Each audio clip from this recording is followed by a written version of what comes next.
Hey, so I've been watching a bunch of old episodes or like parts of episodes of Mad Men lately, and I've been super inspired by the fashion as I was when I originally watched it because it's amazing and I love that vintage thing and everyone knows that. But anyway, ages ago, Spotlight had a sale on patterns, and so I bought some, and I've been like kind of too afraid to make anything from it since then because I opened them up and they looked really complicated. But a few weeks ago I made one of them, which is apparently the easiest one, which is that 1940s dress, and I made it out of a sheet in case I absolutely it up.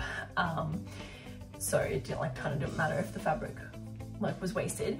But I had this really cool one that was like a 60s ensemble, like a sheath dress with a cute little matching jacket, and it's adorable and I really want to make it, but I'm scared, but I'm gonna do it anyway. And I actually have some fabric that looks like the picture on the front of the pattern and like this color, which is really exciting. So I'm gonna try that. Also, this is what it looks like, and the like model example one that they have on the front, I love this color so much. I think it's beautiful, obviously. And I just really want to try making it exactly like this. So let's go. So it's a simplicity pattern.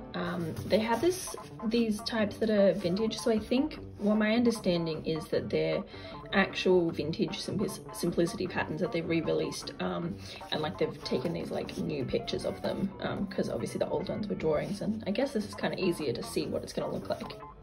I particularly love this with the matching jacket. I think that's so classic. With the gloves too. I have gloves and I never know how to wear them. This is the outfit. Guys, this is it! Gloves! Gloves! So I'm gonna pick some fabric. I've got my little fabric boxes in here in my wardrobe.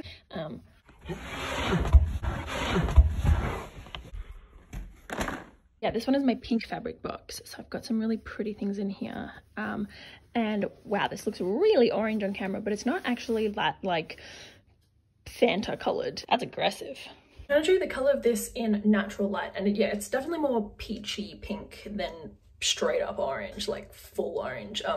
It's definitely more orange than this shirt that I'm wearing, but I think it'll do. So this came from my nana.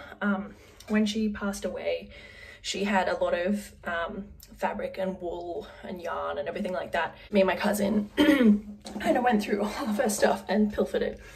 Sorry, Nana, thank you. It's not going to waste, zero waste. But what's really cool about it is that it was just like folded up like this, like you can see, which, you know, she had it all in neat little bundles. But then when I opened it up to like look how much there was actually like a matching zip already in there, which is really cool. Is pretty much the perfect color match. I want to kind of use this. I think that the pattern I want to use calls for a longer zip. I don't know, maybe there'll be enough to make a skirt as well. Or maybe I'll just make a skirt, top and jacket. Is that like a really good idea? Oh, then it'll be like a suit. Genius. Alas, it was not genius. But for now, let's cut out this pattern. So paper patterns like this come with all the pattern pieces separately, and then each pattern piece has a bunch of different sizes. You just have to pick the size that you think you are and cut it out. Hello. Hello. What you cooking? Are you filming me? Yes.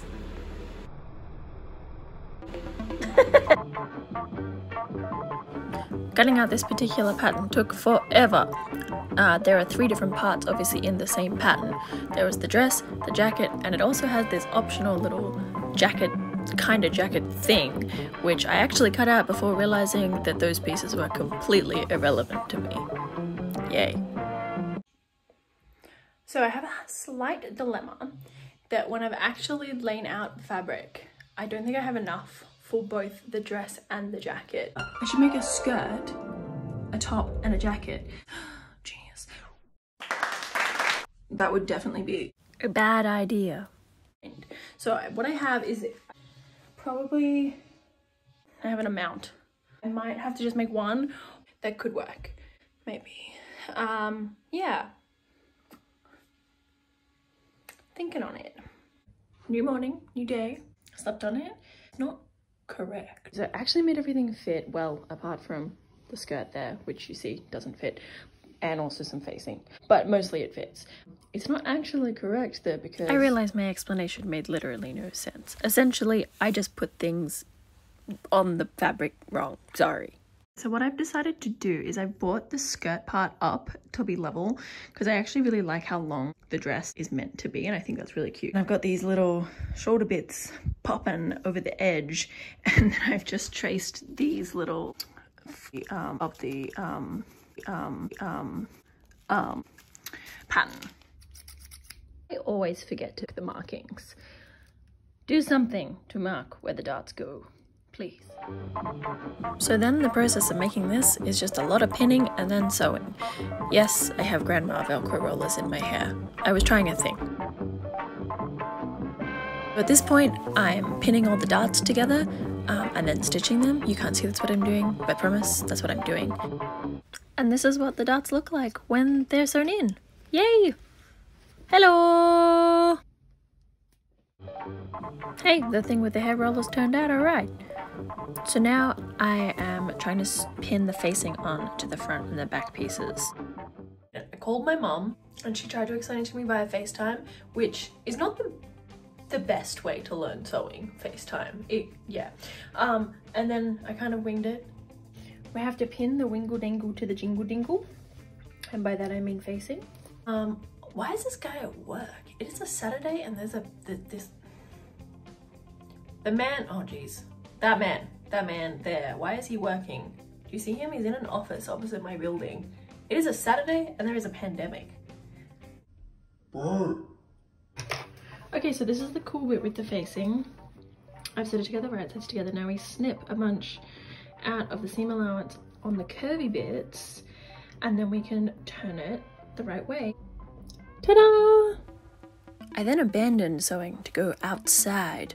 They lifted the restrictions. You could go hiking in my state that day. So me and my friend went walking on Mount Cootha, which was definitely worth it. It was really nice to get outside.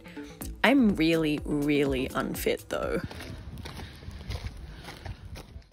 So I got back to work and then I ended up trying on the dress and it was way too tight. So I didn't want to put all that time and effort to waste. So what I ended up doing is adding 2 strips either side of the back piece. So I've tried it on inside out.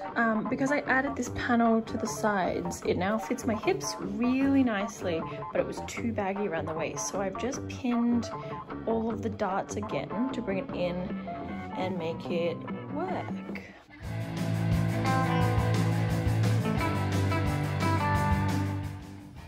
So the dress is done. I didn't have enough time to make the jacket as well, so I'm gonna have to leave that for another weekend, but I'm really happy with how the dress turned out.